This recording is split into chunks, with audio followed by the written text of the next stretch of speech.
Step one, wake up early, gonna rise with the sun. Step two, get some good, some food in you. Step three, think real hard about what you wanna be. Step four, everybody just do your thing. Wake up, today's gonna be a good day. Wake up, today's gonna be a good day. Wake up, today's gonna be a good day.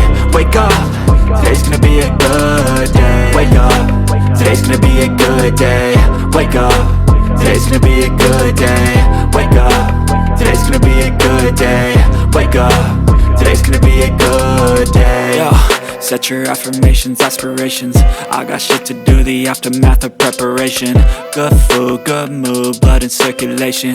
One step at a time, yeah, that's how you make it. Set a goal you control and the steps you take them. I try to pick one thought, have some concentration. And if I make a mistake, it's called education. I try to do this every day, call it replication. Wake up, today's gonna be a good day. Wake up, today's gonna be a good day. Wake up, today's gonna be a good day. Wake up, today's gonna be a good day. Wake up, today's gonna be a good day. Wake up, today's gonna be a good day. Wake up, today's gonna be a good day. Wake up, today's gonna be a good day. So life ain't easy, yo, I think there's a reason though. Ups and downs, just like every different season, yo. Sometimes I'm high, other times I'm barely breathing, though. I always gotta fight and hide from the demons, yo. Negative thoughts are poison, they rot. Head full of flies, so here come the clouds. They'll never stop unless I can swap all the bad for the good in my head when I'm lost. Yeah, so I'ma fake it till I make it.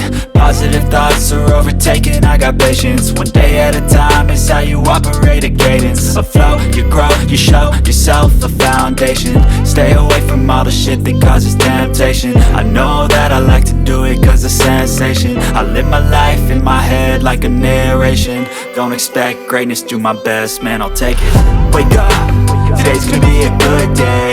Wake up, today's gonna be a good day. Wake up, today's gonna be a good day. Wake up, today's gonna be a good day. Wake up, today's gonna be a good day. Wake up, today's gonna be a good day. Wake up, today's gonna be a good day.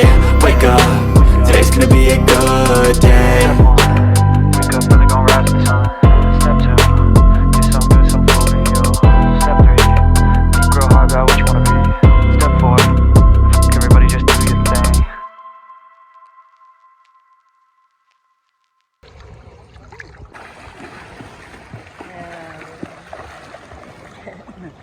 Ayan guys, sabi ko nga sa inyo, for the whole vlog, dagat po talaga makikita ninyo at mukha ko.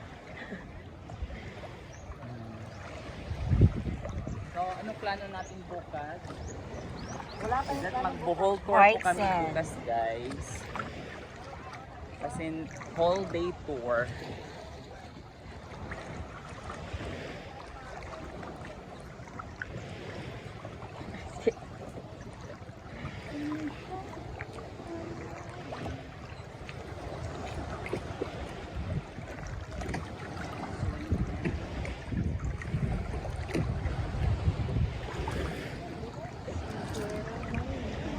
So guys, last night we were in Panglao. Actually, this is also Panglao. But, I mean, doon po kami nag-celebrate ng ika-33rd birthday ng Bruja sa Muadtuta Strips, where you can find actually a lot of restaurants and it's so classy. The building, the designs, the art, what do you call this one? The architecture is amazing, and you know, all I can say for the food itself, for our dinner last night was amazing, and I give actually a very nice compliment to the chef because I never expect that, you know what I mean. So it's like the place is very cozy and the owner itself is very nice. She's actually Japanese, and then Yakuza. huh? Yakuza? Yakuza. No, she's not Yakuza. I believe that there is no Yakuza already, guys, in Japan. That was actually a very long time ago. So, yeah. The owner is a Japanese and she's very, very nice. And she welcomed us. We are actually 9 last night for our dinner. It's a family dinner only, guys. So today we're here again in Panglao. Yeah. So from Bruja's house going here in Panglao, it takes like almost an hour. 1 hour or more? Mga 1 hour, no? So approximately it's more than an 45 hour, minutes. guys. So it's quite far away. And it's very expensive in here in Bohol, guys. Oh my God, wake up. Wake up, guys. Why Bohol is so expensive? Everything is so expensive in here. It's like you're living in US or in Dubai.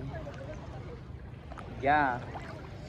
Kailangan mo po talaga dito ng pakyawan, guys, ng sasakyan kung wala kayong sariling sasakyan. And it's so mahal talaga, promise. But it's all worth it naman. Like last night, I never expect na ganun po talaga ang itsura niya. Kasi as far as I know, some or mostly of the resorts actually, when they posted pictures or even videos in the website, they posted like they're copying from other resorts. So you will expect that once you were there, you're expecting something, but in reality it's, oh my God, it's like different.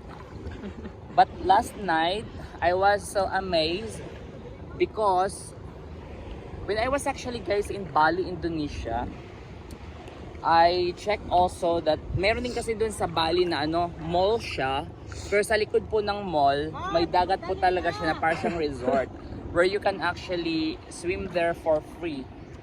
Sort of public beach resort. Pwede ka maligo actually doon. Meron din sa Dubai actually. Yung sa Dubai Marina, pwede ka din po doon maligo. Kasi sobrang naglalakihang buildings and all. So, yesterday when we were there in Muadto Strips, I was like, oh my God, this is somewhat like in Dubai and also in Bali.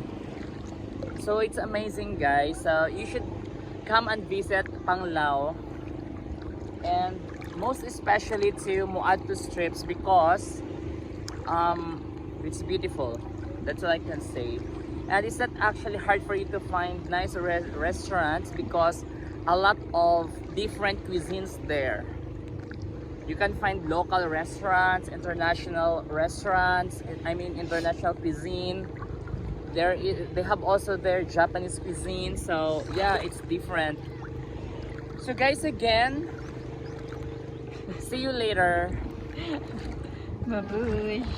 Hi guys, we're here at Panglao Beach with my kuyas.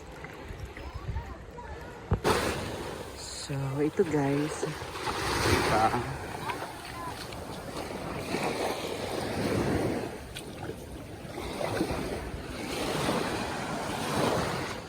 dyan. O, dyan.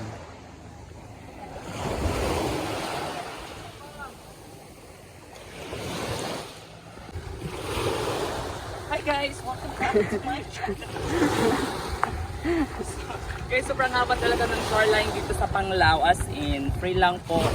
Malayo po talaga yung cottage namin. Doon pa po talaga, banda na sa dito kami, guys. Diba?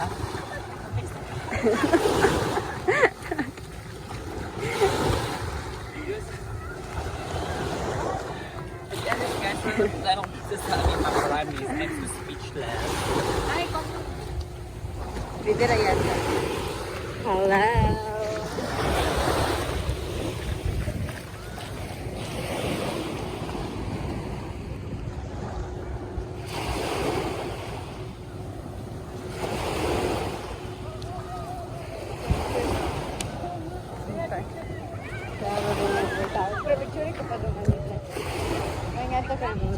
Pangkat, maragkat.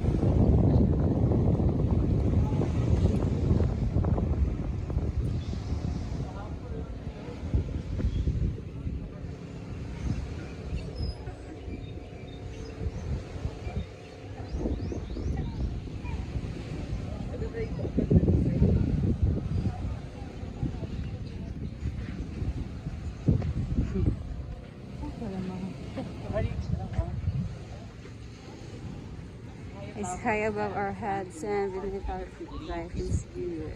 Yeah, to live is good. It's more good actually, guys. What's your problem with this? Mag-house tour pa na pa. Guys, welcome to my beach resort. So guys, hindi ko po alam kung magkano po talagang rentals dito per night kasi pumunta lang kami dito without any permissions. So sabi ko nga earlier na yung cottage po namin na rentan is over there, which is very far away from here. So nag-drop by lang kami dito, which is ito po yung mga cottages nila, sobrang ganda po. I believe pwede po tayo dito mag-overnight guys, but again, hindi ko po alam kung magkano po talagang presyo dito for overnight. Sobrang simple lang po talaga, pero sobrang amazing yung ano nila. Diba? Kasi yung dagat nila paki-feature naman yung dagat. Kasi sobrang amazing. So blue. So guys, ano pang hinihintay nyo? Arap na dito sa Panglao.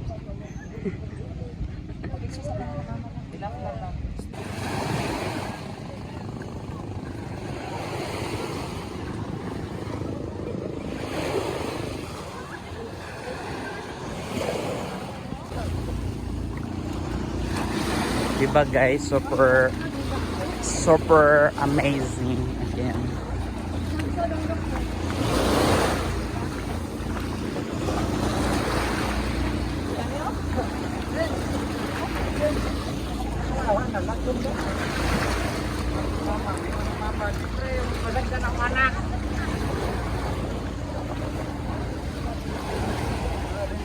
Doon na lang.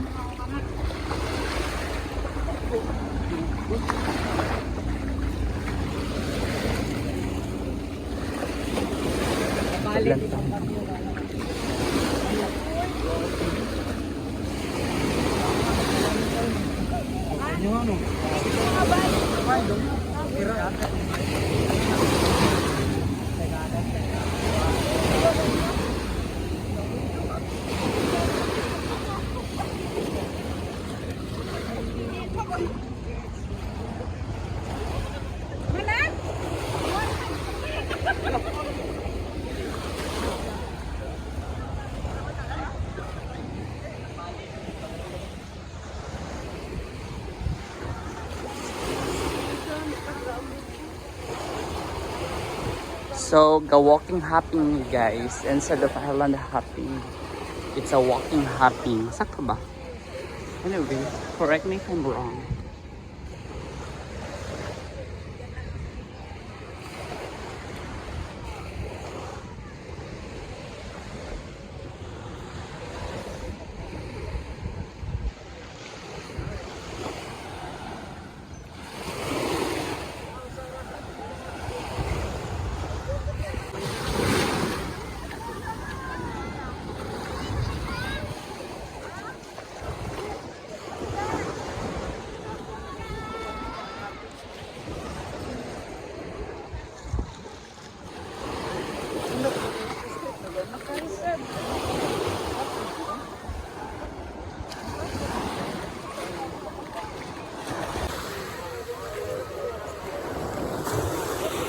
So yan guys, instead of island hopping, we're having this walking hopping guys. Sobrang init. Pero okay lang. Kasi parang worth it naman talaga guys, diba?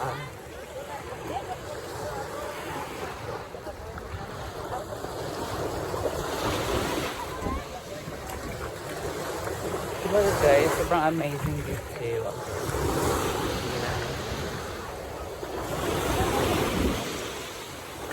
So walking lang tayo guys.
Anahan na gamay. Picture tayo